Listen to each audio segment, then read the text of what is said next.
আপনারা দেখছেন WB24 news, দিনে রাতে জনতার স্বার্থে। भारत माता की, भारत माता की, भारत माता की। नमस्कार, आपनारा केमन आछेन? जय जोहार, जय गोराम, बीधिरी, खड़गेश्वर महादेव, जाडेश्वर महादेव, मां सर्वमंगला, मां महिषासुर मर्दिनी, ऐसे अनेक तीर्थ क्षेत्रों की इस धरती, मैं उस धरती और धरती के लोगों को प्रणाम करता हूं। इस धरती ने राष्ट्र सेवा में शहीद खुदीराम बोस, क्रांतिकारी हेमचंद्र कानूनगो, वीरेंद्रनाथ शासमल, निर्मल जीवन घोष, ऐसे अनगिनत क्रांतिकारी दिए। यहां के संथाल आंदोलन ने भारत की आजादी में बहुत अहम भूमिका निभाई है। ये धरती भारत मां के महान सपूत ईश्वर चंद्र विद्यासागर जी की भूमि है। इस भूमि को मां शारदा देवी, रानी रासमोनी, देवी चौधरानी जैसी अनगिनत विभूतियों ने धन्य किया है। कादम्बिनी गांगुली और चंद्रमुखी बासु ने यहां की विलक्षण प्रतिभा का प्रकाश बिखेरा है। इसी क्षेत्र में देश की आजादी के लिए शहीद हुई माता स्वरूपा मातंगिनी हाजरा ने नारी शक्ति का सबसे बड़ा आदर्श प्रस्तुत किया है। मैं इस धरती का वंदन करता हूं। ये मेरा सौभाग्य है कि आज इतनी बड़ी संख्या में आप सभी बीजेपी को आशीर्वाद देने आए हैं। आपका ये उत्साह साफ साफ कह रहा है, बंगाल में इस बार बीजेपी सरकार, बंगाल में इस बार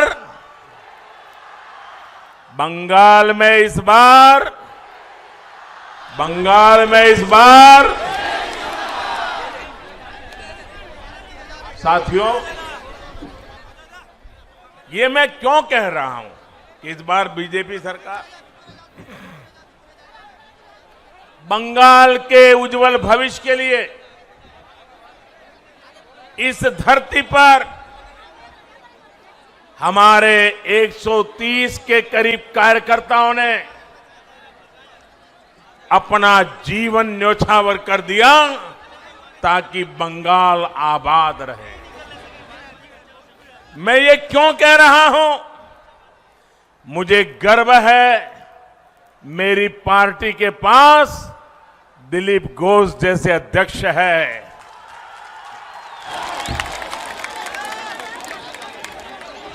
आज पार्टी को जिताने के लिए पिछले कई वर्षों से दिलीप घोष न चैन की नींद सोए हैं, न दीदी की धमकियों से डरे हैं। उन पर अनेक हमले हुए, उनको मौत के घाट उतारने की कोशिशें हुई, लेकिन वो बंगाल के उज्जवल भविष्य का प्रण लेकर के चल पड़े और आज पूरे बंगाल में नई ऊर्जा भर रहे हैं। और इसलिए मैं कह रहा हूं कि इस बार बीजेपी सरकार,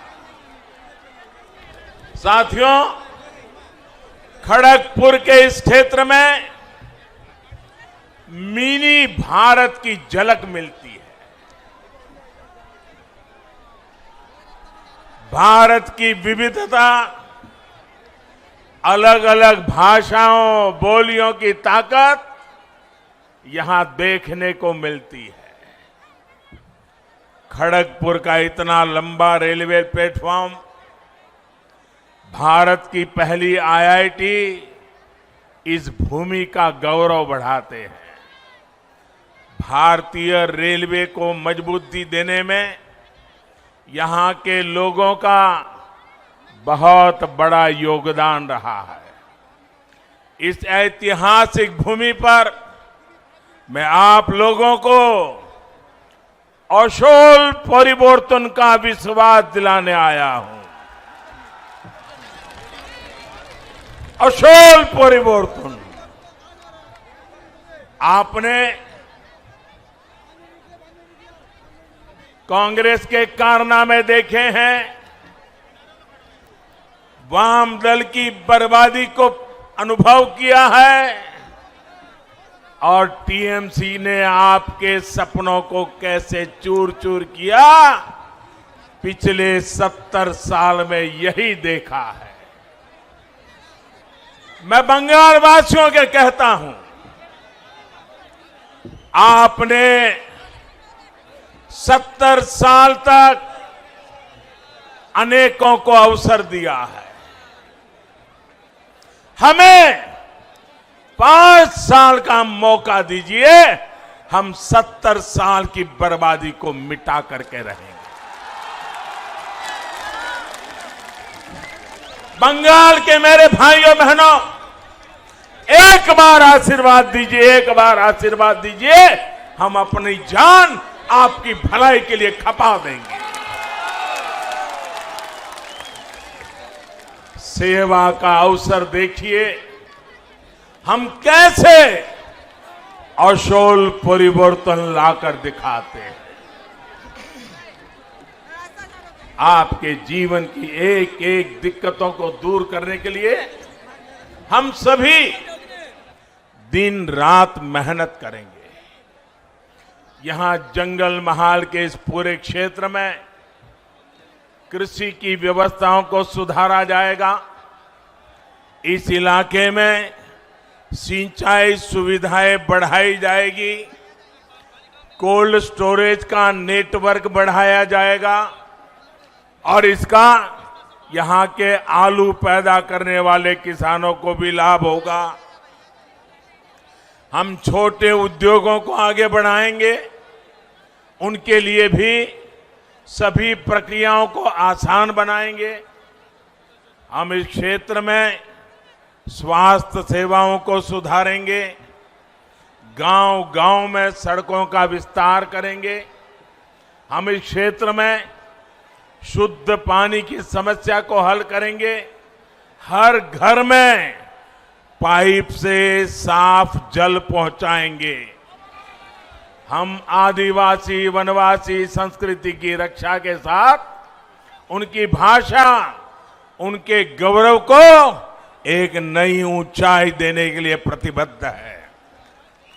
साथियों, मैंने ब्रिगेड मैदान में कहा था कि बंगाल का बीजेपी पर कर्ज है।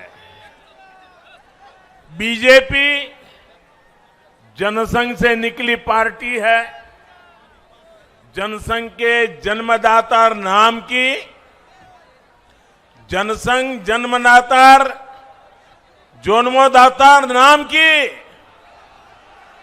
जनसंघ जन्मदाता नाम होच्छे श्यामा प्रसाद मुखर्जी।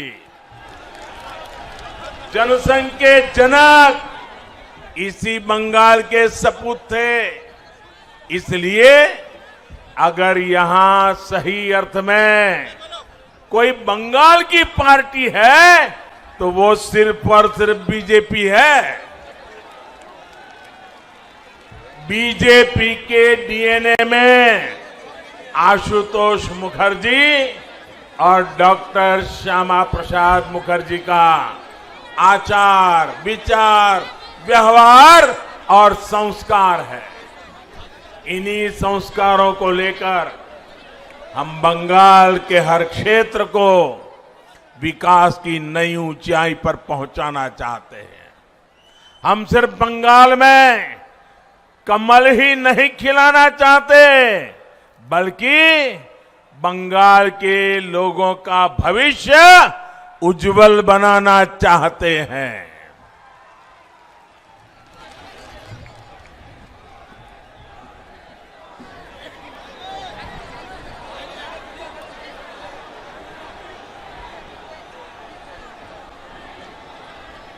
साथियों, जहां जहां राज्यों में बीजेपी सरकारें हैं, वहां केंद्र और बीजेपी की राज्य सरकार मिलकर के डबल इंजन की ताकत के साथ जनता जनार्दन की सेवा में लगे हुए हैं।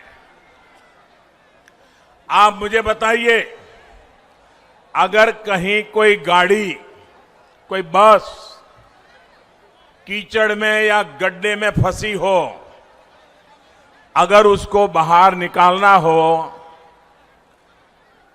तो सारे पैसेंजर नीचे उतर करके एक दिशा में धक्का मारते हैं कि नहीं मारते हैं? मारते हैं कि नहीं मारते हैं? लेकिन आधे पैसेंजर आगे से पीछे की धक्का मारे और आधे पैसेंजर पीछे से आगे धक्का मारे तो कीचड़ से गाड़ी निकलेगी, गड्ढे से गाड़ी निकलेगी। सबको एक ही दिशा में करना होगा ना। बंगाल में भी दिल्ली की ताकत और बंगाल की ताकत, दोनों इंजन एक दिशा में लगेंगे, तब जाकर के बंगाल ये बर्बादी से बाहर निकलेगा। हम सबका साथ, सबका विकास और सबका विश्वास के मंत्र के साथ काम कर रहे हैं। लेकिन यहां पश्चिम बंगाल में दीदी, ये दीदी विकास की हर योजना के सामने दीवार बन करके खड़ी हो गई है। आपने दीदी पे भरोसा किया, लेकिन दीदी ने आपको दुर्नीति दी, आपके साथ विश्वासघात किया। किया कि नहीं किया? विश्वासघात किया कि नहीं किया? आपके सपनों को चूर चूर कर दिया कि नहीं कर दिया? 10 साल में बंगाल को बर्बाद किया कि नहीं किया? और अब देखो, आज दीदी 10 औंगीकौर की बात कर रही है। 10 औंगीकौर। अरे दीदी,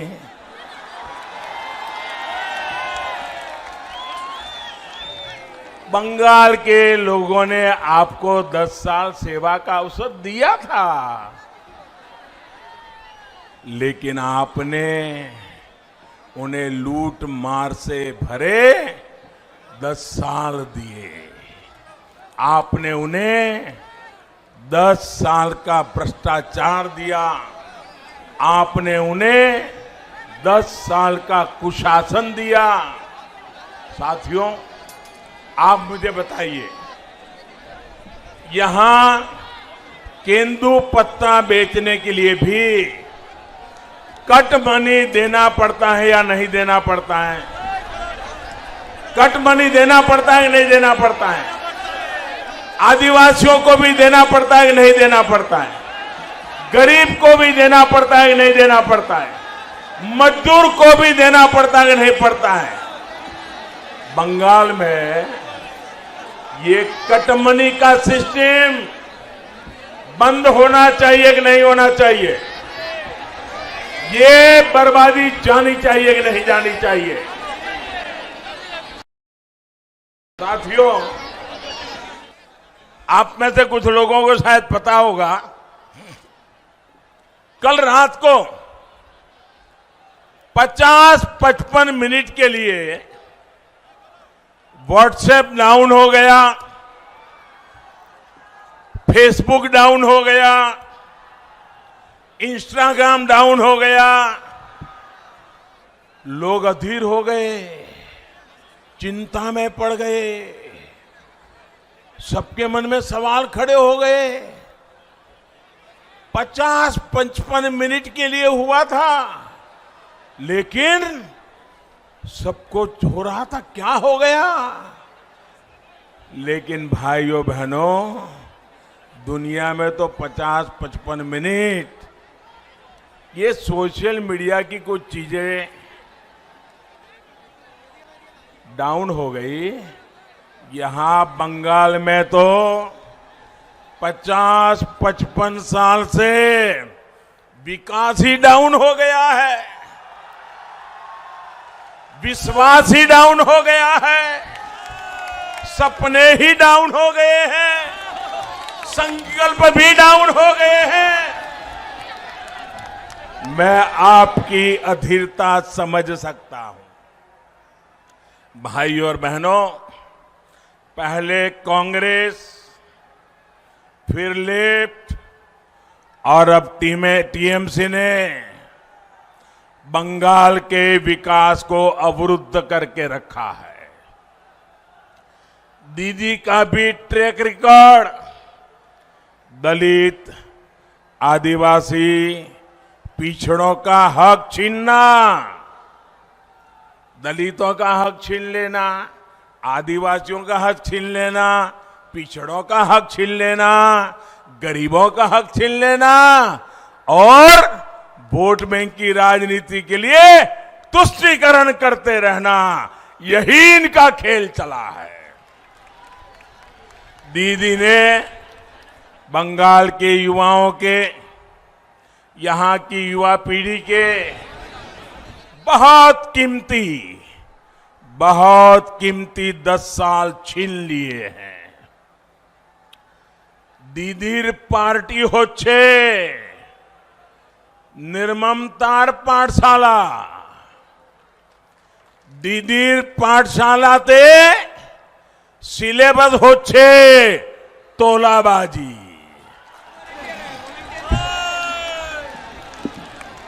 दीदीर पाठशालाते सिलेबस होच्छे कटमनी।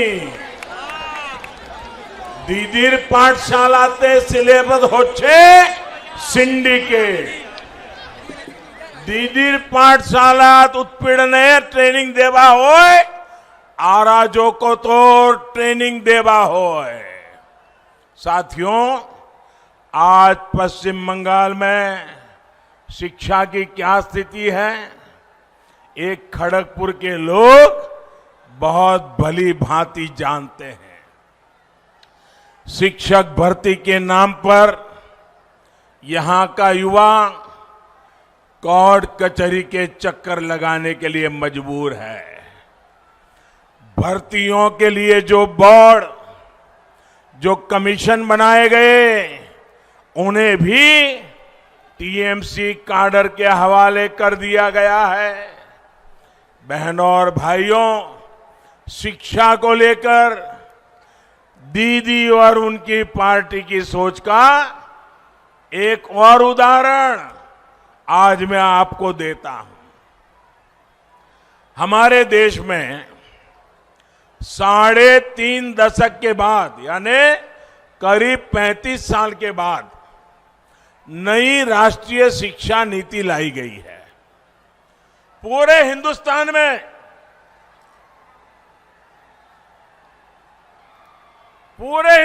में ये नई शिक्षा, राष्ट्रीय शिक्षा नीति की तारीफ हो रही है और इसका मकसद है 21वीं सदी की जरूरतों के अनुसार शिक्षा में बदलाव हो। राष्ट्रीय शिक्षा नीति में शिक्षकों की ट्रेनिंग से लेकर स्किल अपग्रेडेशन तक अनेक प्रावधान किए गए हैं और इसकी एक प्रमुख बात है स्थानीय भाषाओं में पढ़ाई पर बल। टेक्निकल एजुकेशन हो, मेडिकल की पढ़ाई हो या फिर प्रोफेशनल कोर्स, इन सब में स्थानीय भाषाओं पर जोर दिया गया है। हम चाहते हैं कि गांव और गरीब का बच्चा और भी आसानी से डॉक्टर, इंजीनियर, मैनेजर, किसी कंपनी का सीईओ बन सके। आप मुझे बताइए भैया, गरीब का बच्चा भी डॉक्टर बनना चाहिए कि नहीं बनना चाहिए? गरीब का बच्चा भी इंजीनियर होना चाहिए कि नहीं होना चाहिए? गरीब की बेटी भी अपने सपने पूरे कर सके, ऐसी व्यवस्था होनी चाहिए कि नहीं होनी चाहिए? लेकिन भाषा के कारण उसके सपने चूर चूर हो जाते हैं। हमने कहा है गरीब का बच्चा भी डॉक्टर बन सके, उसलिए उसकी भाषा में हम पढ़ाएंगे और उसको डॉक्टर बनाएंगे। लेकिन दीदी को तो इसका भी विरोध है। दीदी की सरकार नई राष्ट्रीय शिक्षा नीति को लागू करने में मना कर रही है, आना कर रही है। दीदी को पश्चिम बंगाल के लाखों युवाओं के भविष्य की, उनके कैरियर की कोई चिंता नहीं है। मैं बंगाल के नौजवानों को भरोसा देता हूं, मैं बंगाल की माताओं बहनों को भरोसा देता हूं, मैं बंगाल के दलितों को, बंगाल के आदिवासियों को, बंगाल के पिछड़े लोगों को, बंगाल के गरीब लोगों को आश्वासन देना चाहता हूं। अब दीदी को बंगाल के युवाओं के भविष्य के साथ नहीं खेलने दिया जाएगा। वो कहती रहे खेला होवे,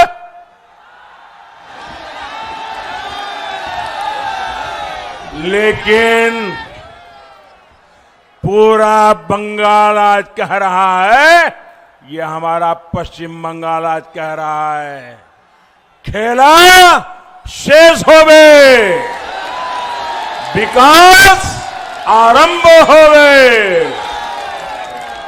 साथियों, आज दीदी से पश्चिम बंगाल के लोग 10 साल का हिसाब मांग रहे हैं, लेकिन जवाब देने के बजाय दीदी उन पर अत्याचार कर रही है। आज हर बंगालवासी कह रहा है दीदी के तो बोलछी किंतु उन्हीं सुने छन्ना। अम्फान चक्रवात का हिसाब मांगो तो दीदी को गुस्सा, राशन के चावल की चोरी का जवाब मांगो तो जेल में डाल देती है, कोयला घोटाले पर जवाब मांगो तो पुलिस से डंडे मरवाती है, चाकरी पर जवाब मांगो तो घर जला दिया जाता है। साथियों, आज बंगाल का गरीब पूछ रहा है कि उसको आयुष्मान भारत के तहत मुफ्त इलाज की सुविधा का लाभ क्यों नहीं मिलता। आज बंगाल का किसान पूछ रहा है उसको किसान सम्मान निधि के हजारों रुपए क्यों नहीं मिले। शहरों में रेहड़ी ठेला चलाने वाले गरीब पूछ रहा है कि उनको पीएम स्वनिधि के तहत आर्थिक मदद सही से क्यों नहीं मिली। आज बंगाल की बहनें पूछ रही हैं कि हर गल जल पहुंचाने के लिए टीएमसी सरकार को जो पैसा दिया था, दिल्ली से पैसा भेजा था, वो पैसा तिजोरी में रख करके क्यों बैठ गई? आज बंगाल का गरीब पूछ रहा है क्यों ममता सरकार ने लाखों गरीबों को पक्के घर से वंचित रखा। केंद्र सरकार की तरफ से बीते वर्षों में बंगाल के लिए 33 लाख पक्के घर स्वीकृत किए गए हैं। इनमें से लाखों घर अब भी पूरे नहीं हो पाए हैं। दीदी को लगता है कि इन सब योजनाओं का फायदा अगर लोगों को होगा तो लोग मोदी को आशीर्वाद देंगे। अरे दीदी, आपको मोदी को क्रेडिट नहीं देना था तो मत दीजिए, लेकिन अपने गरीब के पेट पर लात क्यों मारी? आपने रेहड़ी पटरी वालों के पेट पर लात क्यों मारी? बहनों और भाइयों, गरीब का जीवन तब सुधरता है जब जीवन और कारोबार दोनों सरल होता है, रोजगार के अवसर बनते हैं। खड़गपुर सहित पश्चिम बंगाल के अनेक शहरों में आत्मनिर्भर भारत के महत्वपूर्ण सेंटर बनने की भरपूर संभावनाएं। इन संभावनाओं पर भी टीएमसी सरकार ने लगातार चोट पहुंचाई है, प्रहार किया है। एक तरफ देश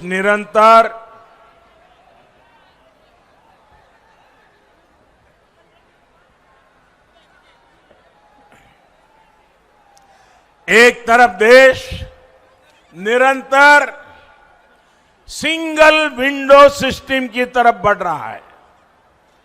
सरकार के अंदर सिंगल विंडो सिस्टम इसलिए ताकि कारोबारी को, उद्यमी को यहां वहां भटकना न पड़े। लेकिन पश्चिम बंगाल में एक अलग तरह का ही सिंगल विंडो सिस्टम बना दिया गया है। यहां एक अलग प्रकार का सिंगल विंडो है।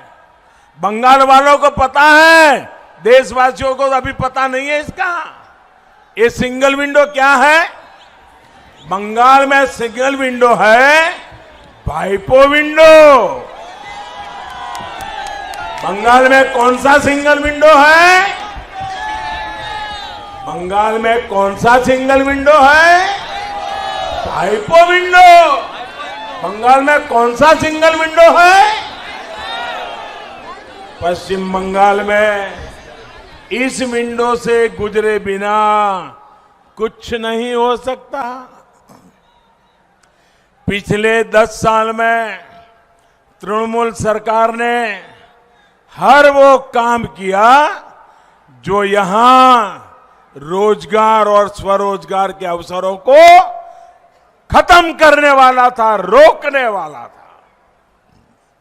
तृणमूल के वसूली गिरोहों, सिंडिकेट के कारण अनेक पुराने उद्योग बंद हो गए। यहां सिर्फ एक ही उद्योग चलने दिया गया है। कौन सा उद्योग? माफिया उद्योग।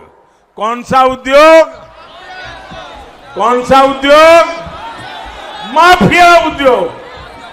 सुवर्ण रेखा नदी पर और कसवती नदी में अवैध खनन के तार कहां से जुड़े हैं, ये यहां का बच्चा बच्चा जानता है। बंगाल में बीजेपी सरकार आने के बाद इन सभी पर सख्त कार्रवाई होगी, कानून का राज स्थापित किया जाएगा। साथियों, बाबा साहब आंबेडकर के बनाए संविधान ने प्रत्येक भारतीय को वोट की आजादी दी है। बाबा साहब आंबेडकर ने हम सभी देशवासियों को ये अनमोल ताकत दी है।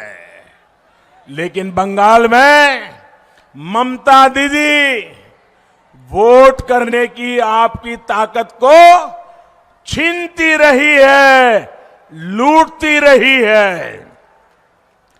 2018 में पंचायत चुनाव में जिस तरह दीदी ने आपके अधिकारों को कुचला, वो दुनिया ने देखा है।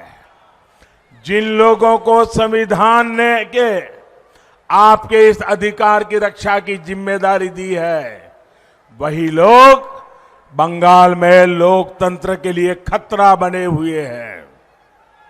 लेकिन मैं बंगाल के लोगों को आश्वस्त करता हूं कि अब दीदी को लोकतंत्र को कुचलने नहीं दिया जाएगा।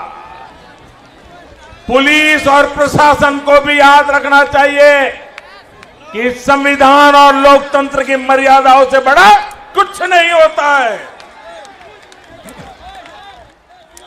আগের নির্বাচনগুলিতে টিএমসি যা করত এবার হবে না। আপনারা আশ্বস্ত থাকুন, সবাই একসঙ্গে রক্ষে দাঁড়ান, নির্ভয়ে ভোট দেন। পশ্চিম বাংলার এতিত ফিরিয়ে আনার জন্য আমরা बद्धपरिकर। साथियों, पश्चिम बंगाल को अब पढ़ाई, कमाई, दवाई, सिंचाई और सुनवाई सुनिश्चित करने वाली सरकार चाहिए। भाजपा की डबल इंजन सरकार चाहिए। केंद्र सरकार के प्रयास पूरी तरह से तभी जमीन पर उतर पाएंगे जब यहां भी भाजपा की सरकार बनेगी। डबल इंजन की सरकार यहां ज्यादा रोजगार, ज्यादा उद्योगों के निर्माण के अवसर बनाएगी। इस वर्ष के केंद्र सरकार के बजट में मेदिनीपुर के लिए एक बहुत बड़ा प्रावधान किया गया है। पेटुआ घाट का जो फिशिंग हार्बर है, उसको आर्थिक गतिविधियों का हब बनाने के लिए पहल की गई है। डबल इंजन की सरकार में यहां का इंफ्रास्ट्रक्चर आधुनिक होगा, कोल्ड चेन की व्यवस्था सुधरेगी, मछलियों की एक्सपोर्ट वैल्यू बढ़ाने के लिए हर काम किया जाएगा।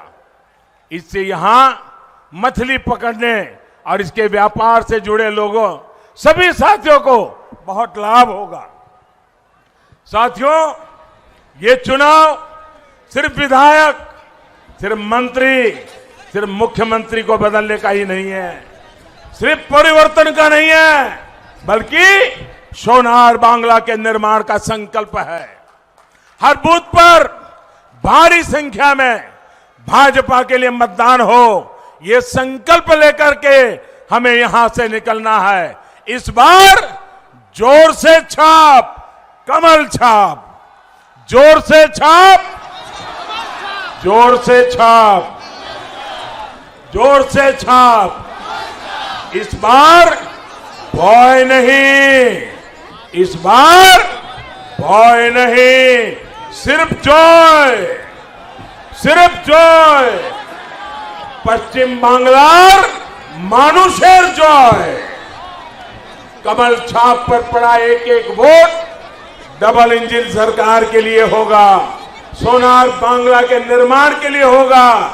इसी विश्वास के साथ आप इतनी बड़ी तादाद में आशीर्वाद देने के लिए आए।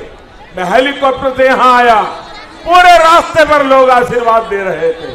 मैं आपका बहुत बहुत आभारी हूं और मैं आपके सपने पूरे करके रहूंगा। मेरे साथ बोलिए भारत माता की।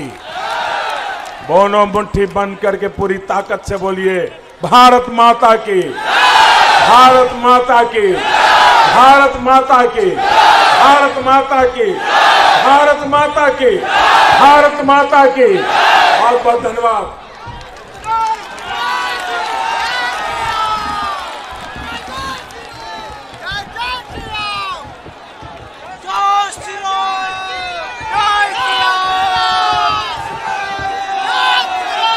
আমাদের খবর যদি আপনাদের ভালো লেগে থাকে তাহলে এখনই আমাদের চ্যানেলটি সাবস্ক্রাইব করুন এবং নোটিফিকেশন পেতে বেল আইকনটি প্রেস করুন।